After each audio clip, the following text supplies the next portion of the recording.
arena. Judging with me will be Anastasia, Andrew, Manting, and Freddie. On the motion, this House believes that a state's primary obligation is towards its own citizens. I call upon the Prime Minister to open the debate.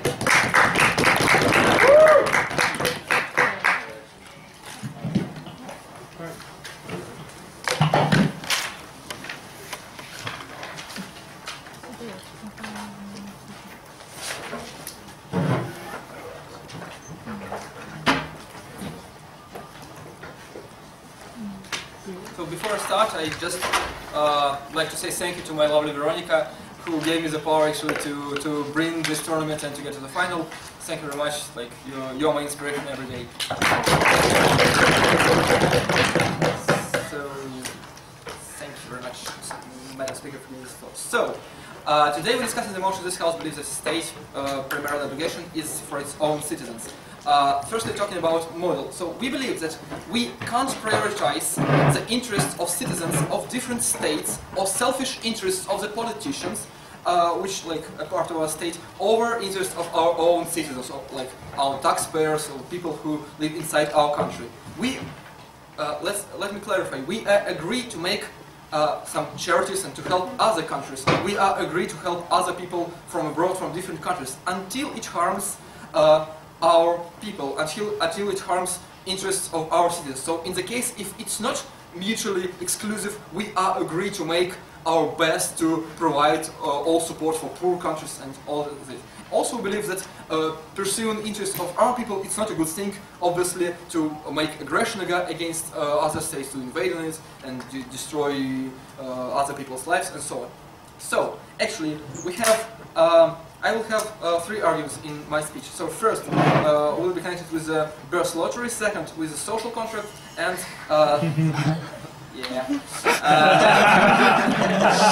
and the third argument will cover why some states are poor and why some countries are rich, and why it is just a situation to pursue only your own interests. So firstly, about birth lottery. We do understand that any of us did not choose where to be born. We didn't choose the state where to live. We can only rely. And in that situation, we can only rely on our own state, because it's really hard, like, to change the place where you're living in. It's can be very expensive and very hard for you to move. Even if it's easy for you to move, it's maybe very hard for you to break all the traditions in where you were brought up. So that's why we believe that. So inherently, we are linked with our state, and we absolutely recognize that lottery of births give us like different states with different resources, and like we can get whether poor country or rich country, but citizens should at least be sure that their interest would be prioritized, even if the country has very limited resources. All of these resources will be provided just for protecting interests of the citizens of such state. That's why we believe it's absolutely just for us to pursue interests of our citizens, because they did not choose state where to be born, and this is the only way for them to be sure that their rights are totally protected. Yes? What exactly are you defending? Which vast amounts of benefit were you able to tolerate for which vast amount of harms to other countries? So, for example, we believe that it is a good thing, for example, to limit like immigration to our country in some concerns if huge amounts of immigrants really harms our society. We are already agreed to accept like some amount of immigrants until they will not harm our society. Right? We have a lot of examples, also like connected with money, with our budget spending and so on. Okay, so second argument about social contracts between the citizens and the state. Actually, we believe that the state has no right to abuse its power over its citizens. We also believe that power abusal is not only when state harms you directly, but when state is diminishing your interests over the interests of our people, is also power abusal. Why it is so? Because state actually is an instrument of legitimate violence and restriction of rights. Everything the state is doing is restricting people's rights. When we pay taxes, the state restricts our rights, like to use our money as free as we want it. When we obey some laws, the state also diminishes our right to be as free as we want. And we also believe, as we are only like actors who created such states, who pay taxes, who give our rights for it, we do believe that states has to use all this power only to protect our interests, because there are no other citizens in our countries. They are not making the state more beneficial. They are not paying taxes for it. They are not empowering politicians to use their authority. But mostly we believe that instead of such limited our rights, we gave our state monopoly to protect our rights, and that's why it's very just for us to require from the state to totally pursue our interests, because we already gave the state a part of our rights. In the case when state is not going to protect our rights completely, we can come out and say, okay, in the case if the state is not going to protect our interests fully, we want not to pay taxes and save our money to protect ourselves by themselves. But we don't think it's a good thing to do, because it leads to some chaotic situation and so on. We believe that state is a good thing, and it should protect only interests of its own citizens. So, talking about poor countries and rich countries, we believe that poor countries nowadays are poor because they precisely did not pursue the rights and the interests of their own citizens, but very often selfish interests of politicians. They didn't try to protect all of their citizens, like for example during foreign invasion, and they tried to make a kind of deal with the invaders in order to protect their own interests. We believe that that's a bad thing, and that bad thing was created precisely because the politicians of the states didn't pursue totally the interest. But on the other hand, rich countries, we believe they became rich because of several choices they have made during their history, because they pursued their own interest to become more prosperous. Because obviously the main interest of any single citizens on any single state is, so firstly economic prosperity, then national security, then protection of all rights and freedoms. Those rich states, like for example Western states, for all this history pursued interests of their own people, protecting them, building the better economy, and when they become prosperous, they nowadays have a capacity to help other countries without harming interests of their own people. So rich states who tended to pursue their own interests nowadays have enough resources to share it with less successful countries, because they already reach enough success when this additional reach can't benefit their citizens a lot, but it can benefit the citizens of other countries. And we do believe that if any single country will pursue interests, one day it will have the capacity to help other countries, to protect anyone they want. So for all those reasons, because principally we believe in some social obligations which state has citizens, and we also believe that it's a good practical policy to pursue its own interests and then be able to protect citizens of other countries. We beg you to propose. Thank you. Thank the Prime Minister and call upon the leader of the opposition.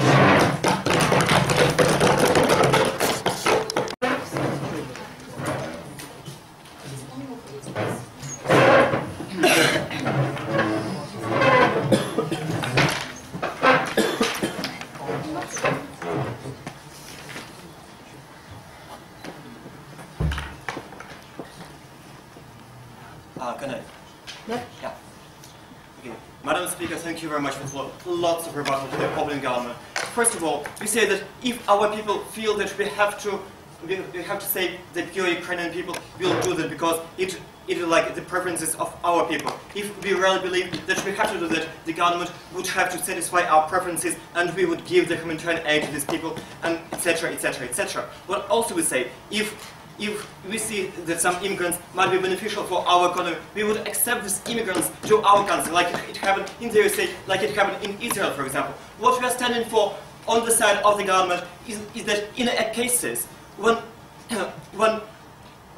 thinking about the other citizens directly harms our own citizens, to whom we have much more obligation as a state. Only in these cases we do oppose. Yeah. The next thing about the rebuttal, yeah, they are speaking about the past colonies, but we still think that even in the case of the past colonies, we are not responsible for the past deeds. 3 reasons why it is true. Firstly, because we did not choose to do that in the very first place. Yeah, we are not responsible for the deeds of the of our previous generations, because it was their decisions but not our decisions, right? Second of all, because in the status, in the moment we are much more likely to have the different values. For example, if for example 200 years ago racism was pretty much acceptable, currently we are opposed racism and we oppose the other atrocities. Yeah, currently we do have different values, and currently we do already help the people from the oppressed minorities who did suffer this systematic approach in the past. But we do that because we believe it is good for us, because it makes us moral people. Yeah, but not because we are being forced by the government to do that. Third reason why it is wrong, because people in the past had no mechanism of control over their authoritarian regime. For example, the people of Belgium, for example, had no control over the power of the king, who invaded a lot of countries in Africa and did a lot of atrocities and genocide in these countries. Yeah, so even if there is such thing as a cross-generational responsibility, we still believe that the generations in the past were not responsible and have no mechanism of control over these atrocities, right? Lastly, say that the single that it is a task and is a burden of proof of the opposition is to say why, even if why are we as a government responsible for our citizens, even in cases it harms our citizens. Yeah, we have had no responses to what was told by our by the Prime Minister, for example. Yeah, we believe that a state should be an actor that acts on the preferences of its people, because it represents us in this kind of way, right? Because we vote for the government, because we vote for the parliament, for the politicians who represent our values and who represent what's really important for us, and that's why we can hold them accountable afterwards, right? Okay. So that is why we are shown that we are having link only to our people, because we've got much more emotional connection with our people, because we share the common values, because we have a lot of the collective identity that was formed through our social culture paradigm, based on a lot of historical deeds, in the past, based on our morality that was based on the historical things we were taught upon, yeah, and all the other things. That is why we believe that we are much more closer to our people than to the other people. Closing, do you have a POI, please? Okay, great. Going on, right?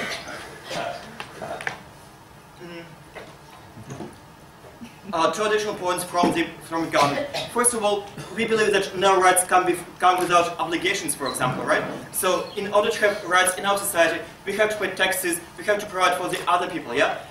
We do admit that there are some marginal cases, like for example the newborns, but in the case of newborns, we still help the newborns because they can become free agents in the future, and it is like a collective mechanism of the protection to protect the ones who cannot protect themselves in a society, because in the future then they can provide something very good to our society in the very first place. That is why we help the newborns who cannot fight for their rights. Yeah. However, when we're speaking about the other citizens from the other states, we say two things: that we cannot give them some rights because, firstly, we cannot demand them to follow our obligations, right? So in this case, the very case of reciprocity falls.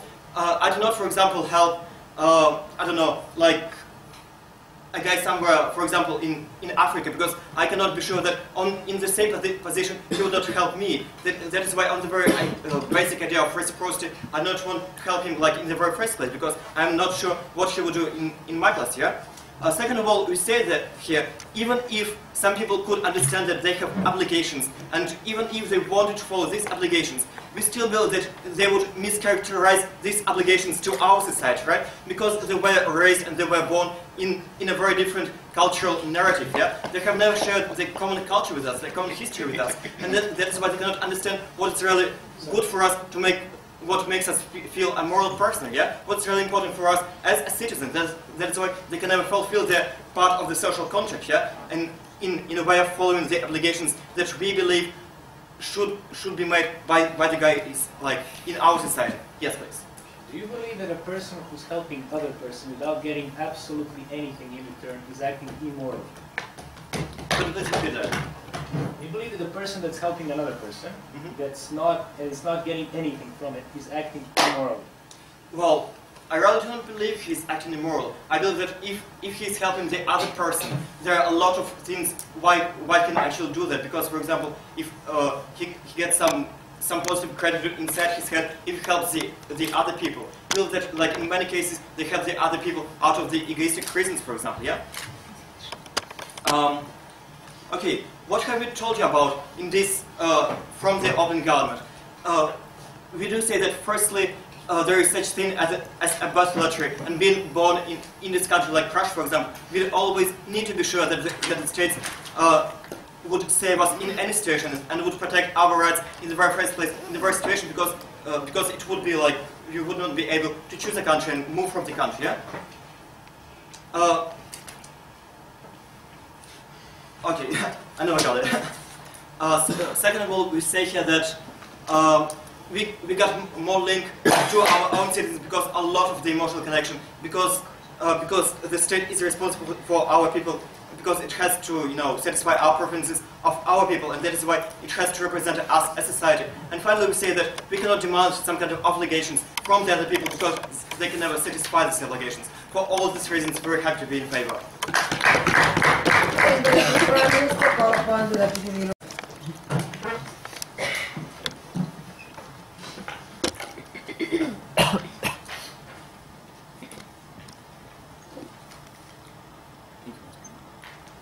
So we heard several reasons to why the states should actually respect their citizens over other citizens. So we heard several criteria. We are trying to deconstruct through our case each and every one of these criteria and say how they cannot possibly be rule of thumb because they contradict their own criteria. Not only that, they create real harms. We are going to have mostly a philosophical case, which is something that we are very happy. Before that, we have no problems with responding to this philosophical question about saving children from the river. We are a little bit skeptical about that metaphor in terms of comparing it to the state, but we will respond to it from an ethical perspective. We say that if you're on a bridge and there are like two babies drowning, we do believe that because you are genetically prone to saving your own kid as opposed to another kid, that doesn't make it ethically right. We say that your own responsibility extends until you have influence on the matter. We say that every other criteria is morally arbitrary and wrong. Because you would do it due to genetics doesn't necessarily mean it's right. Because people understand and recognize that also doesn't necessarily mean it is right. Now, the other thing you might ask is, but if you have a certain amount of influence over this, don't you have a duty to intervene also? We say yes. First point, we think that our responsibility lies towards each and every one to which we have significant influence. Let me give you an example of that. When they say you have to obey laws, when they say you have to go to the army if like your state actually tells you to go to the army in some countries and some not, etc., etc. Now what do they mean by that? They mean that the state has a certain level of coercion over you, right? And we do agree that a state has a certain level of coercion on you. But the essence of coercion is influence. We say that the state of the United States of America, its government, can influence much more and has a much more significant influence on Pakistani civilians while it's doing drone strikes than it does towards people from Idaho who is merely voting and providing taxes. Why do we think that's the case? No, thank you.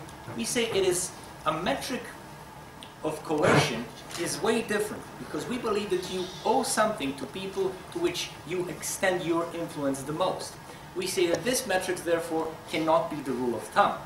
We say that, for example, with powerful countries like Germany, like other countries, you have millions and millions of people outside of Germany to which this country's policy have immense influence and towards whose lives of these country policy has immense influence. Therefore, the mere fact that these people don't vote doesn't change that fact. Therefore, we don't think that you have moral right to prioritize your own citizens because you have a certain level of coercion towards them. We see, secondly, there is a unique moral metrics in each and every case. How so? That is why they are unclear, because they know it's very difficult to defend it. When we say, how much of a harm are you ready to accept for how much of a benefit? We didn't get any straight answers from them.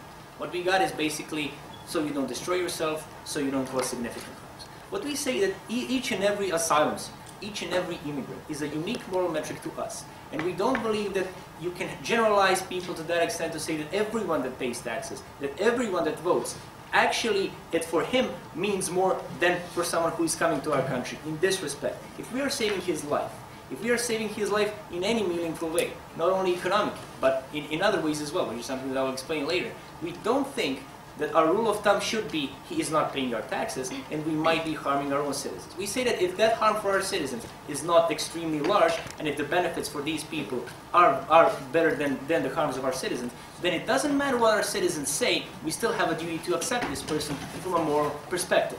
Now, thirdly, we say that someone's citizenship doesn't mean that he contributes to the society to an equal extent. Now, what do we mean by this?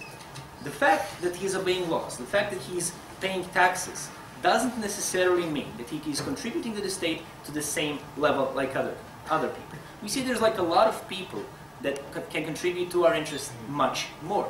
We say that perhaps some of our American citizens, which is deceased now, have been paying taxes, have been voting during his life, but his terrorist activities have endangered our state in many ways. We say that you don't get to say by default people who are in our state, who have our citizenship, actually deserve this because it automatically means that by paying taxes they contribute. We think that everyone has a unique balance and that you have to weigh in and out each and everyone's contribution. Therefore, morally, you cannot make such a generalization.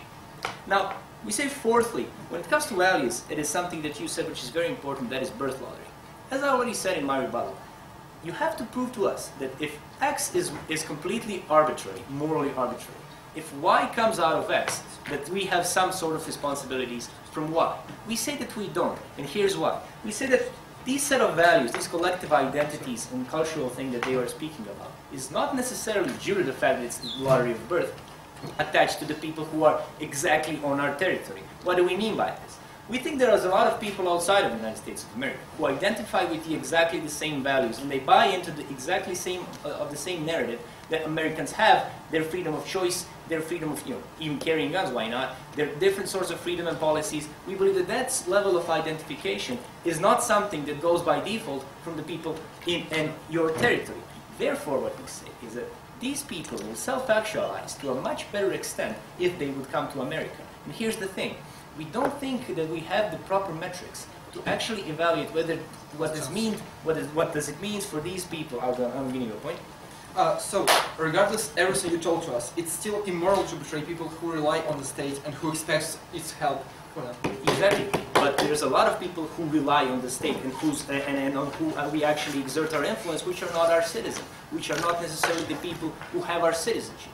We don't say that from people in Pakistan that also rely on our help, from people in Pakistan to which we also exert our influence to a larger extent, we shouldn't do this. But to finish this point, we think that self-actualization of human beings, who for example want to come to America because they have an American dream but they're from India and a much more conservative environment, we don't think that rejecting them is morally superior to actually making some harm on our citizens. We don't think that we can actually measure up how much they actually align with our values and with our collective identities by merely having or not having citizenship. Especially because people just by default get into our narrative and our collective identity. It is not a measure of whether we are born or not, to whether we will respect our collective identity, to whether we will benefit our collective identity, and moreover than not, it is not a moral right for us to actually prioritize these people for these criteria. For all these reasons, we think you should oppose. Member of opposition, call upon the government.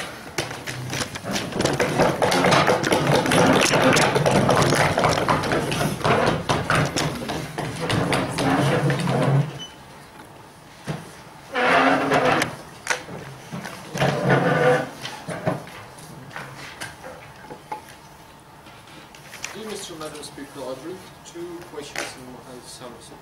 Firstly, are we morally justified on the basis of universal values, such like universal human rights, on the basis of like some abstract idea of ethics?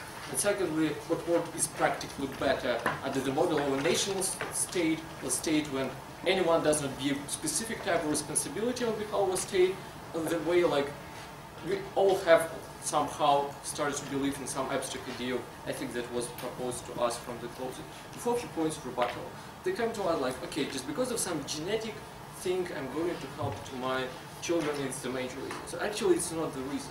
Like specific type of responsibility that was constructed due to some specific of time bring me, first of all, this type of responsibility towards him. Why? Just because of, for instance, if I do not help him, I will literally suffer. If I help to other, yes, the same condition. I will save someone's life, but still I will suffer just because of I will feel still this type of responsibility. Thereby, our morality here is just. Probably it's not absolutely ethical, and we are not going to prove that we have to abide to the ethical absolute abstract value. But what we argue here, the state has right to be justified on the basis whom it can prioritize what type of rights just because of the specific type of responsibility through the specific type of cooperation that we have from the past and currently through different type of contribution. Second thing when they talk to us, okay, it's some problematics when we behave violently, brutally through military means as the USA in Pakistan. Two responses. Firstly, it's exactly the case of opening opposition. They told to us, we are going to promote universal moral values, we are ready to start to fight for this type of moral values. There is, it's actually a contradiction, they have to deal with this. Even if we assume it is not just contradiction, we believe, because of national state, protects me, and it has duty to protect me from the external threats as well as internal threats. And this war, if it's just, we're absolutely fine to fight just war, just because we, in this case, prioritize the rights of our citizens, because if they can lose their basic rights as life, and thereby it's fine. Secondly, like each person has unique agency, thereby somehow state has to care. We have to differentiate state and individuals. Probably I am as an individual have some kind of abstract idea of assuming that each person is some like the end in itself and very important to me. But what is the specific thing with the state? It's because of state is responsible to a specific group of people who contribute to the creation of the state, who contribute to the maintaining of the state. Thereby, on this type of a basis, I'm more or less justified to recognize those one who are immigrants, those one who are foreigners, and those one who are citizens. But moreover, we establish two criteria here. First one, you can opt into the system of a citizenship, it's not literally absolutely closed. But moreover, if we opt to this idea of absolutely open borders, what is happening? We actually start to deconstruct of collective identities. And for many nations it's essentially important. For instance, for Israel. Why is it so crucially important? Just because of actually almost each borders, almost each nation has been cherished through the blood, through the violence, through the wars. A specific type of a thinking. And if you just allow to anyone just to come to my land, you afterwards infringe on their identities, on their right of existence. But what alternative model will have? We'll have a model, okay, you live in your sovereign state, you make responsible your own government, you make your government work better, and be absolutely fine. You exist in your own cultural framework. But what second problem here, if even just the presence of me as a foreigner who has different type of cultural assumptions, thereby have different type of approaching towards values, disenfranchise my rights. For instance, if we have the whole ghetto somewhere in London where a strong Muslim community with the Sharia law, I cannot, for instance, to exercise my rights as a woman because of every time feel some kind of like infringement, just because of I will be ashamed if I will be in a short skirt. So what it means, if I am express will to the state that I want to prioritize my rights and protect for myself, it has to fulfill the duty. Okay, I'll summary speech. First, moral justification. Briefly, universal human rights, like opening government just proposed to us, universal human rights it doesn't exist just because of each state just created their own cultural framework, thereby idea of rights just exists within this cultural framework. What we added to this idea? Just because of it's exactly state who interprets this type of rights, yes, and state who afterwards enforce this type of rights. Thereby, if we have this like gap between interpretation and enforcement, afterwards, if you start to act on the basis like absolute universality, you can make more harm than good when you start to expose your own type of values, just blindly prioritizing on the false premise that someone needs help as all these interventions works. But what we exclusively brought in our extension is the idea of a personal responsibility. Like when I are asking POI, for instance, we have like, I have my daughter or son, doesn't matter. Is it just arbitrary that he or she born? Yes, it's absolutely arbitrary. But at the same moment, If I have specific type of a bond, it means I have specific type of responsibility. How it works in the level of state. The level of state it works just because of, I not just to vote for something, but actually represent my own opinion. And when state starts to ignore my own opinion, it starts to suppress me within democratic system. But what is the essence of democratic system? Just when I, for instance, right now agree that I'm ready to obey to the law just because majority voted for something, I'm more or less fine. I agree with this. But when just state on the arbitrary basis, not with even majority, but some foreigners start to exploit me, I'm not going to trust to the state, thereby I'm not going to behave responsibly toward this state. What type of consequences afterwards we will have? In the state when citizens just do not simply trust to the state, will they start to trust on the first stance to foreigners? Will they afterwards start to trust to others? No, they are more likely start to use the idea of self-protection in a way as those ones who only can bring and protect their own rights, just because if they give up their own rights in order that state will protect it. If in the case state is not going to protect this, but more just like brutally violate this in a way of ignoring their will, I'm more likely to ignore others' interests and to do this work instead of it. Thereby will have a morally worse work rather than this one that is more or less balanced, when I can trust to the state, when I can balance all this trust, and can, as an example, for instance, to help through the democratic expression of some, like foreigners, as Germany, for instance, does when it donates 3% of their budget to humanitarian aid. Thereby, we do not have to behave in such a way, just pragmatically and principally. Thank you, Government. Open call upon opposition.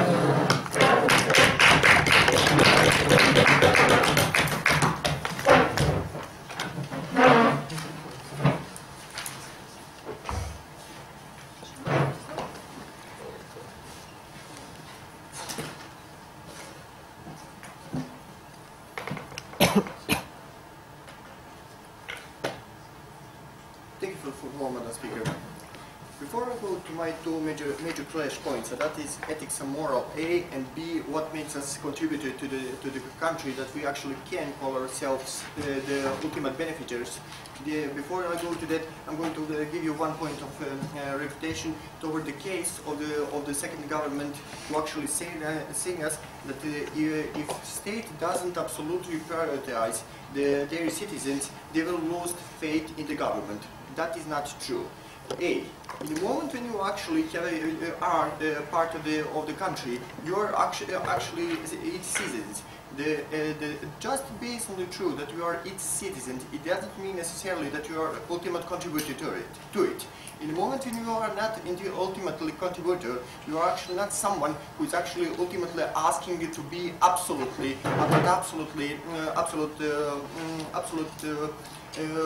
absolute attention of the same country. People actually have incentives toward other people's sufferings, and in that case, we see that they are sharing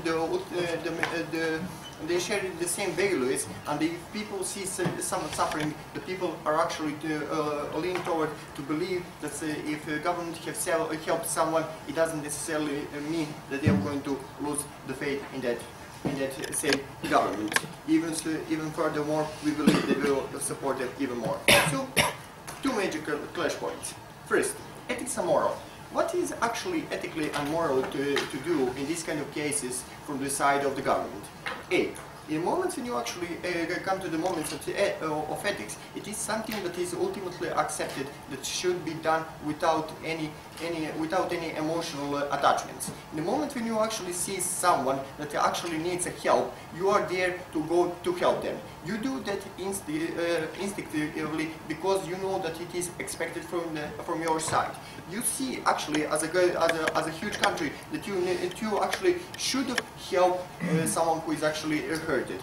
And why is it morally actually to prioritize from some moments the other people's some people who are not actually your citizens? In the moment when you actually have, as my partner already explained, the Pakistani civilians who are hugely affected by the drone attacks, with their lives they are suffering each and every day because of the actions that are taken from the side of the government in USA in order to protect its own citizens. In that moment, we actually see the necessity and the moral obligation from the same USA country to actually help those people who are actually hurted the mostly in this kind of actions, and who are actually influenced so much that they can't have regular life, and just based on the basic premise that they are not their citizens. In this case, we actually see that they need to be helped and on the moral level. Sure. So on the morally and ethically level, we have obligation actually to help those citizens. And even furthermore, we believe that in these cases, they because of the harms that they are actually suffering, and because of the benefits of our own citizens, in this case we find it is on the side of the opposition that the state actually, the government have obligation to help, and they not only prioritize their own citizens but also those abroad who are hugely influenced by these policies. Opening. Actually, when we help some Pakistani people to survive from our drone attacks, we protect and prevent some terrorist attacks on our own citizens. In that case, we also benefit our citizens. So. Actually, that's exactly my point. The moment when you're actually hurting those people, we have obligation to help them, because in order to preserve our way of life, we have hurt in theirs, and there is moral obligation from the side of us to help them, because we have, from our own benefits, we have destroyed their own potential. Secondly, what makes us actually contributors to the state, and why the state why the citizenship as itself doesn't mean the government has obligation just toward you privately. In the moment when you actually became a citizen, that you are a citizen, you are paying taxes, etc. But the thing is, just being a citizenship or by lottery birth or by paying taxes, it doesn't mean that you are ultimate contributor and you have absolute priority. Example, we have the recent research in England about the immigrants issue. In the moment when there was this hugely questioning about how immigrants have costed the country. The thing is, in the last 10 years, from the perspective of the money invested in the immigrants and the money returned to the government budget, the budget of the Great Britain was richer for the £5 billion. What this means? This means that their money was wastely used by the people who are living in that country. So that means that they have benefit from those guys who are working there. So in this moment we have actually contributors who have given much more to the country than they actually have taken from it. So this is merely, as my partner already told you in his speech, that they are contributors on the different levels, and that just because you are a citizen, have citizenship, it doesn't mean that you have ultimate right to have only for you the benefits of the country's policies. So in these cases, we actually see the moments when you actually have the people who are contributing to the country and who are put it on the side just because they don't have the citizenship of this kind of the same country, and that is causing the problems even inside of the international perspective, which again hurts your own country, because the perspective that is actually sent to the world from the perspective of your country is that you actually don't care about the others. In that kind of moment, even your citizens are suffering. So, what have we brought to you today? From the side of the second opposition, you got the ethics and moral. Why it is ethically about and morally to help those people who are in need, and even prioritize them on behalf of your citizens, because you have done so much influence toward their life. So it is absolutely logically to go there and to prioritize them in order invading the harms and benefits for your citizens, as we explained on the example of the Pakistani. And secondly, what makes you actually the citizen of the some country? It's some country, and merely just because you are a citizen, it doesn't mean that you actually influence, have so much contribution to the country and to the government in order that you have the ultimate benefits of the society. Because of all of this, we beg you to oppose this motion. Thank you. Thank you, opposition.